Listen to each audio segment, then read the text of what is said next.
NAIT NewsWatch.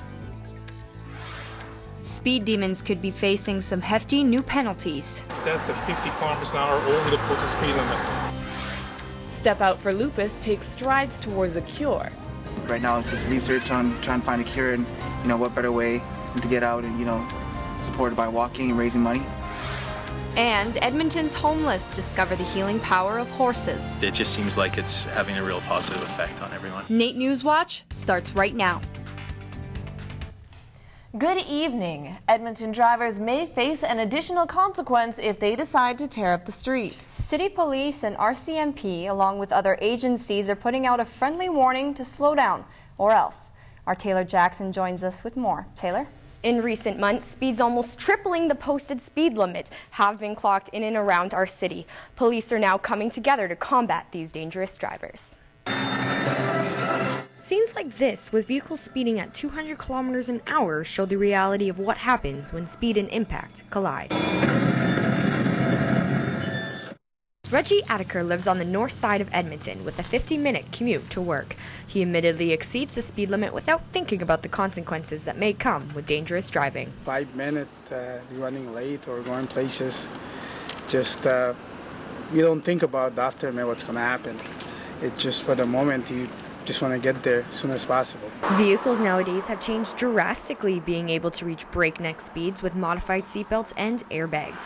Police are saying that these improvements have given some people the feeling of exaggerated safety, therefore throwing caution to the wind. Had many examples. We get approximately about 25 a month in and around the city where people are traveling in excess of 50 kilometers an hour over the posted speed limit, which is, it doesn't give anybody time to react. It makes it really, really dangerous.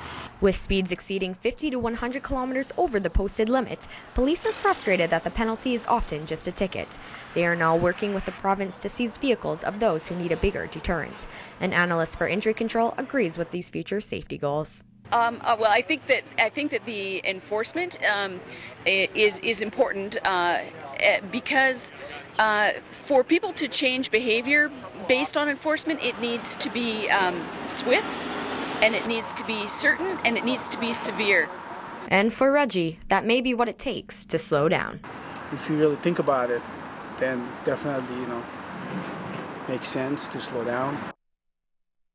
Continues to be the #1 complaint the public provides to the Edmonton Police. Now, Taylor, you say police are working on getting permission to seize the speeders' vehicles. How likely is it that this legislation will pass? Well, Claire, considering provinces like BC, Quebec, and Ontario already have this legislation in place, Edmonton Police are saying that's very likely Alberta will adopt it. And what kind of excuses do people give the police? Well, Edmonton Police are saying the most common one is, I was just taking my buddy's car for a test drive. And of course, after receiving a ticket, it's usually followed by a very unfriendly one-finger goodbye. But that's what makes our Edmonton Police so tough-skinned. Thank you very much. That was our own Taylor Jackson reporting. You're watching NAIT NewsWatch, your next generation of news. Edmonton's inner-city community is benefiting from a new equine-assisted therapy program. Homeless and impoverished residents are overcoming past traumas through the healing power of horsemanship. Lisa, who wanted her identity protected, said she was left emotionally broken after escaping a 27-year-long abusive relationship and mourning the recent loss of her sister. Through the shelter she was staying in, Lisa found the Making Strides program and has since been able to reconnect with her feelings and face her problems. I gave up before I came here. I was totally at the end. And now I'm rebuilding. The program uses 4 horses, a miniature horse, and a miniature donkey through their therapy sessions. Clients build a trust bond with the horses and use the security they feel to solve their emotional problems. Rylan Kafara, an inner-city recreation coordinator, said he has seen the positive benefits on his clients firsthand. Their shoulders lift a bit to just their eyes lighting up when they talk about the horses or the program, or just being at ease. And it just seems like it's having a real positive effect on everyone. Amanda Slagowski, an equine-assisted psychotherapist, says the ability of a horse to bond with a person without regard for their past and without judging them on their current situation helps the clients open up and feel safe in expressing themselves. It's through the lens of this relationship where the precise moment of the present can become far more important than the fears of the past or the worries of the future, that our client can be supported in discovering who they really are and who they really want to become. Although Lisa's time with the program is limited, it has already empowered her to face her past and create a better future for herself. When I go back, because I'm going to do it alone, I'll feel stronger. This was the first run of the program, but organizers hope to be able to offer making strides to more clients going forward. The Alberta XL Foods plant behind the tainted beef recall has had its operations temporarily suspended. While this meat at NAIT is safe, the Canadian Food Inspection Agency has stepped in after several recalls were issued due to an E. coli contamination at XL. The newest recall now lists close to 300 products that range from jerky to ground beef. These products are reported to be at risk, but if consumed and cooked properly, NAIT's meat experts say the likeliness of getting sick is minimal. If we cook our burger thoroughly, which is, it becomes loose as we grind it, or if we pack it or barbecue it. And so long as it's reaching an internal temperature of 71, you're fine. At least 4 people have reported an E. coli-related sickness in the Edmonton area after eating tainted steaks from XL food plants sold through Costco.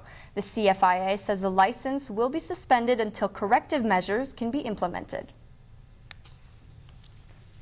Another player has emerged in the arena debate, leaving fans wondering about the stability of the Oilers franchise in Edmonton.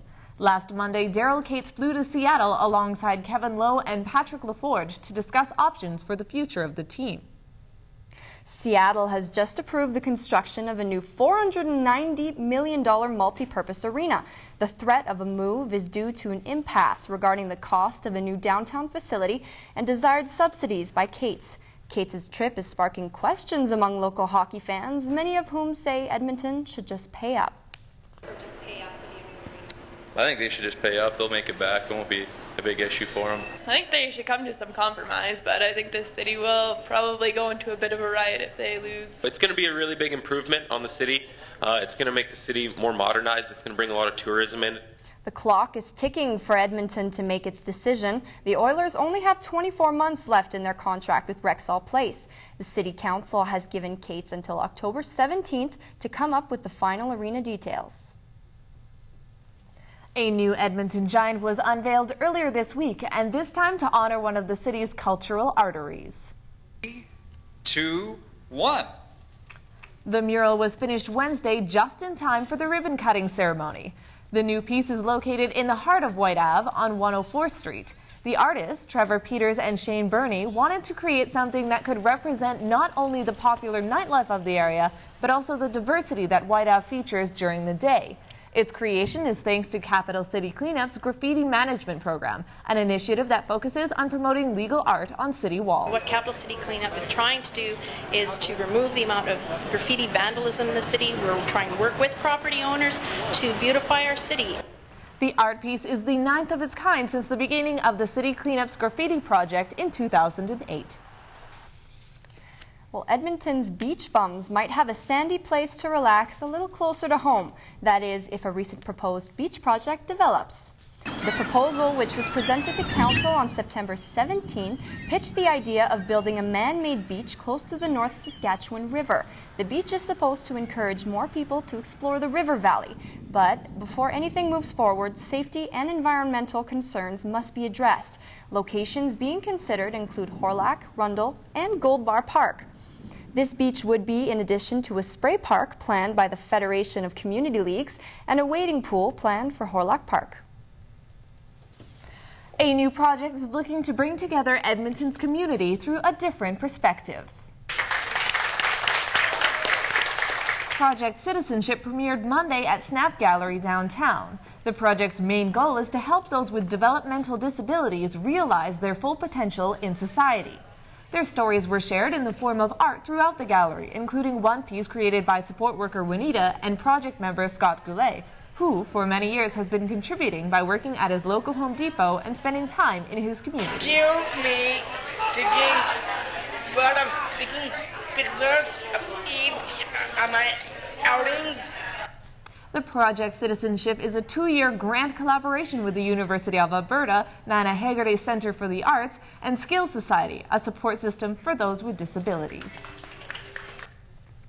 The City of Edmonton is opening its doors to the public for free. The annual Free Admission Day goes on tomorrow. The city-operated facilities will be open free of charge from 10 till 6. The family fun locations include Fort Edmonton Park, the John Jansen Nature Center, the Edmonton Valley Zoo, as well as many sports and leisure centers and arenas. For more information and a complete list of participating locations, visit the City of Edmonton's website at edmonton.ca and search for Free Admission Day. Now, coming up after the break, a new medical condition is affecting millions around the world. How mobile devices could be affecting your health. The more it's forward, it kind of amplifies the pressure. And coming up in sports, the NAIT ladies hockey team hosted a team a long ways from home. It's a challenge, and I think it's going to make Team Japan better in the end. It's a beautiful day here in the capital, and coming up after the break, we take a look at the weather for the rest of the weekend and what's coming up early next week.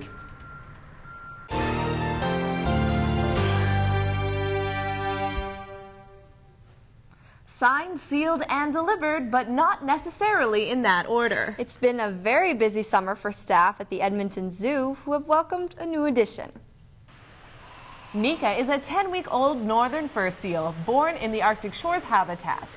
The newest addition to the zoo, Nika was born to mom Misha on July 20th and is already fitting in and making herself at home. She's been able to nurse continuously, so she's been growing faster than they would in the wild, doing exceptionally well. The addition of Nika and the rest of the seals to the Valley Zoo is an effort to ensure health and diversity in the species. Well, May, it looks like our beautiful weather couldn't last forever. No, it's been really spectacular for this time of year, but I mean, it's getting closer to wintertime, and I know it's going to get cooler. How's it going out there, Matt?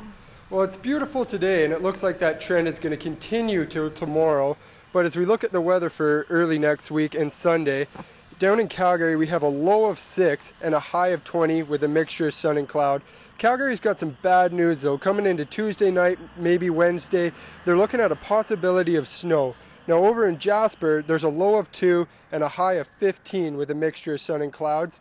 Over in Fort McMurray, we have a low of 3 and a high of 16 and sunny.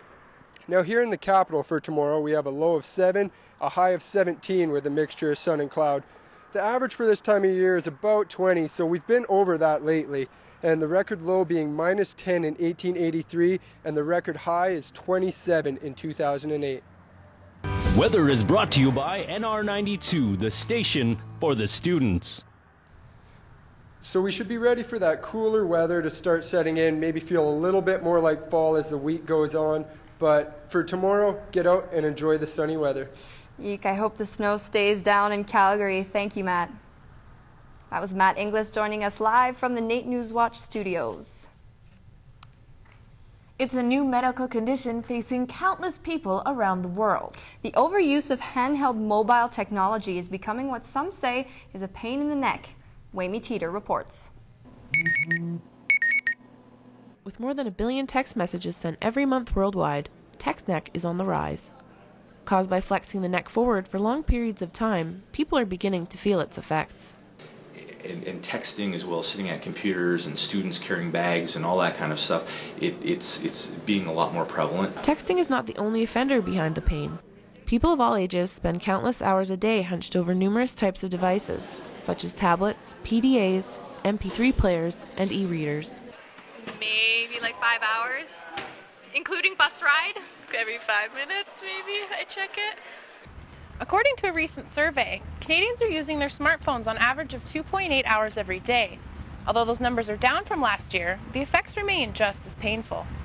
Sometimes if it gets really bad, it gets right across your traps. You get pain in your traps, in the rhomboids, right between your shoulder blades, headaches, really tightness across the base of your skull. To avoid injury, chiropractors recommend you should hold your arms up higher when holding your mobile technology. You should take screen breaks every 20 minutes and stretch. And lastly, just pick up the phone and make a call instead of texting. In a world where texting has become a dominant form of communication, chiropractors like Dr. Don are urging people to practice safe text. Wayme Teeter, NAIT NewsWatch. Joining us now in the studio for sports, we have Avery Lewis McDougall. Now, Avery, I heard you interviewed a former NHLer. And I also heard that NAIT's women's hockey team kind of had a unique competition. That's right. They played a team from out east, the far east. I love that and more.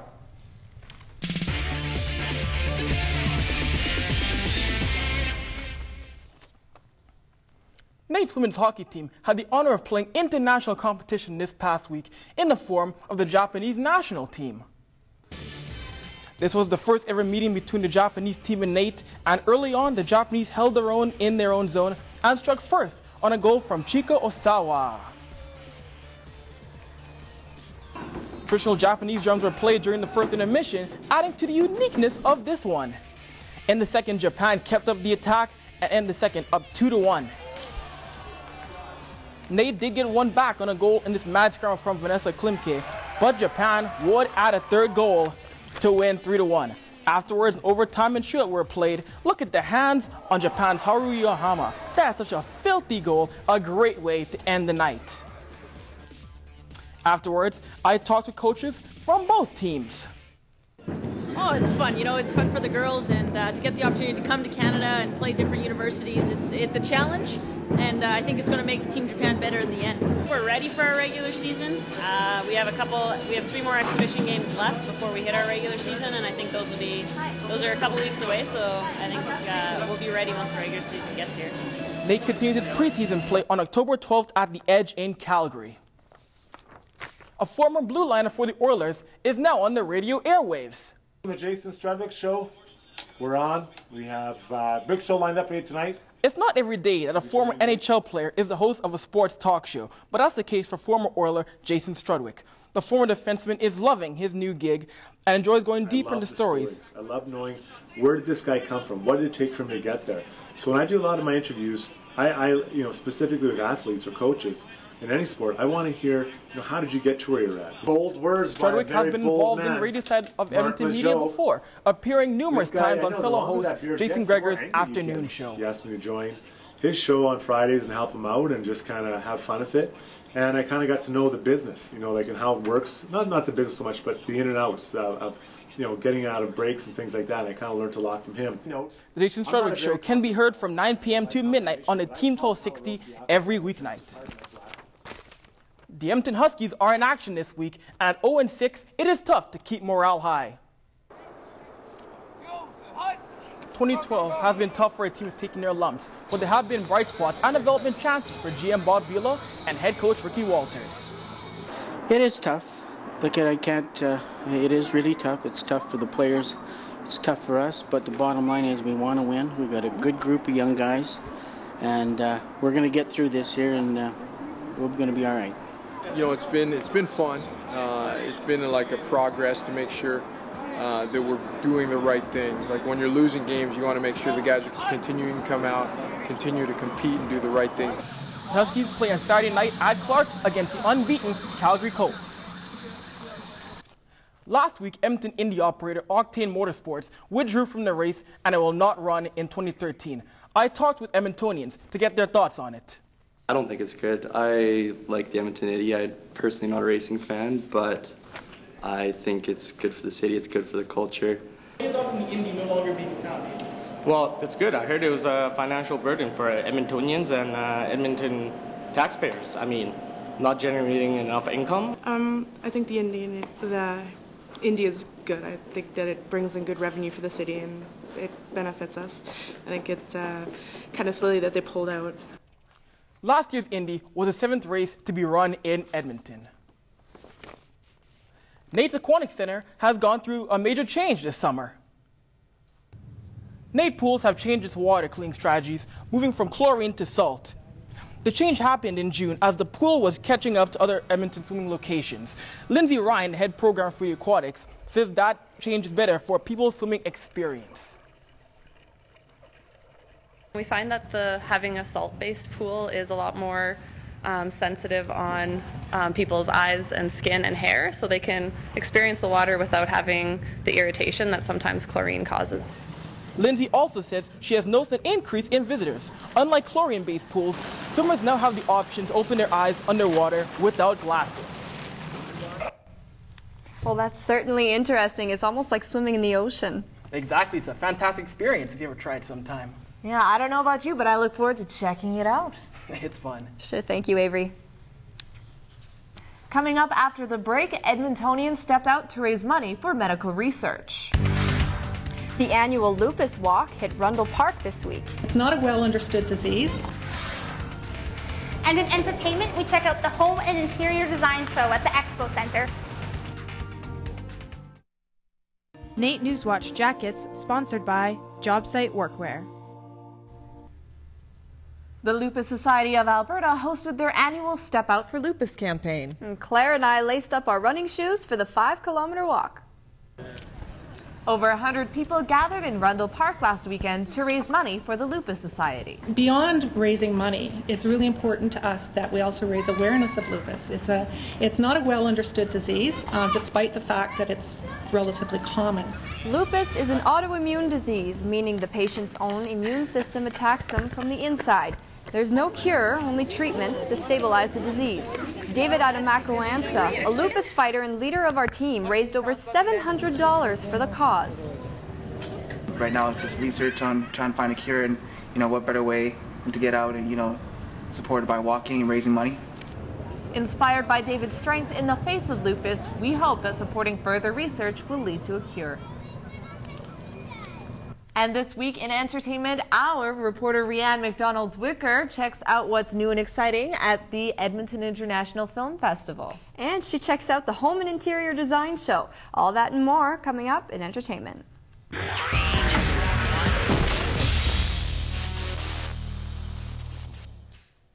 Edmonton's Home and Interior Design Show takes over the Expo Center for the weekend. The exhibitors for the show were busy setting up Thursday for the weekend, offering homeowners everything from hot tubs to hardwood flooring.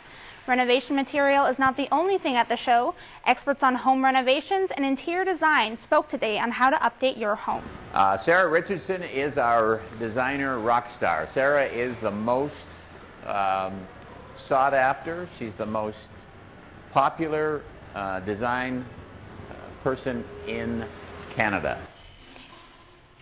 If you haven't checked it out yet, but would like to, the show is still on tomorrow at the Expo Center from 10 a.m. till 8 p.m. The Edmonton International Film Festival is back with a bang for their 26th year. Opening night was last night at Empire Theatre. The festival continues until October 6th and features everything from short films, documentaries, and feature-length films. From a tree-climbing ape, we evolved to dominate our world. The spotlight is put on the filmmaker, so expect to find people from behind the scenes, including directors as well as actors. Did we simply outthink the animals around us? Yes. You'd think it would make a guy lonely to go it alone, but you know me. The films chosen reflect the diversity that Edmonton holds, so there is a little something for everyone. Every year there's something magical that happens that we don't plan. Put the program guide on the wall and throw a dart.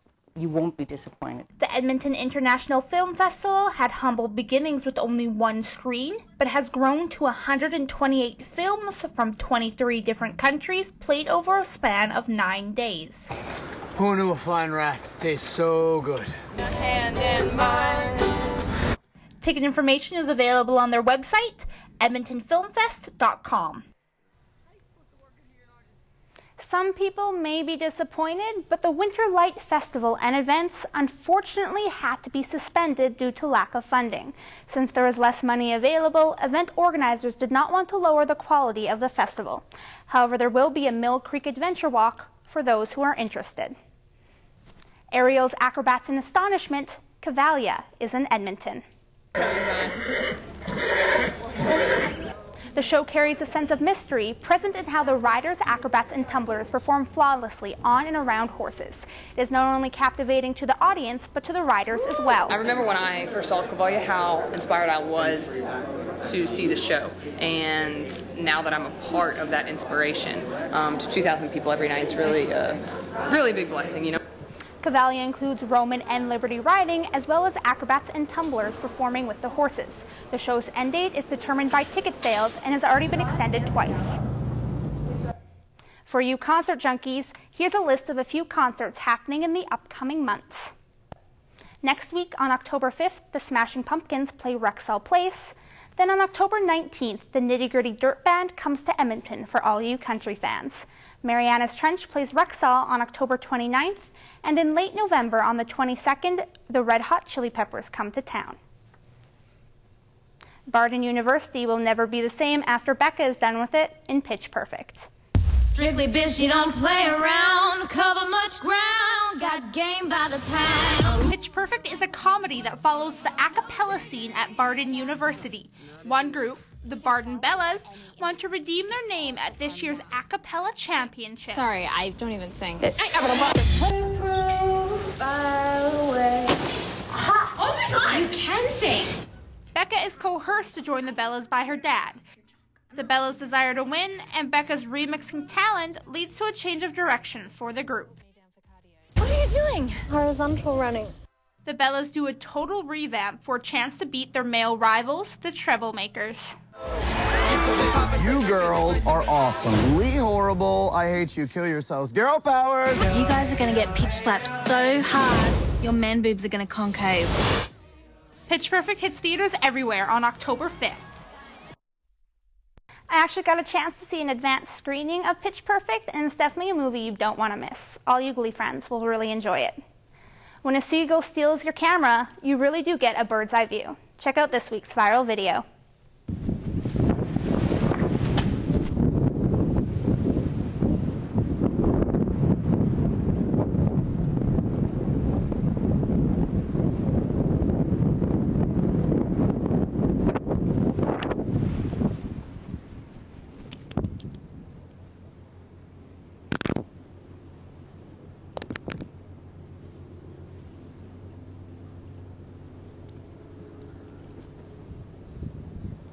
Well, that's all we have for entertainment. Back to you, Claire and May.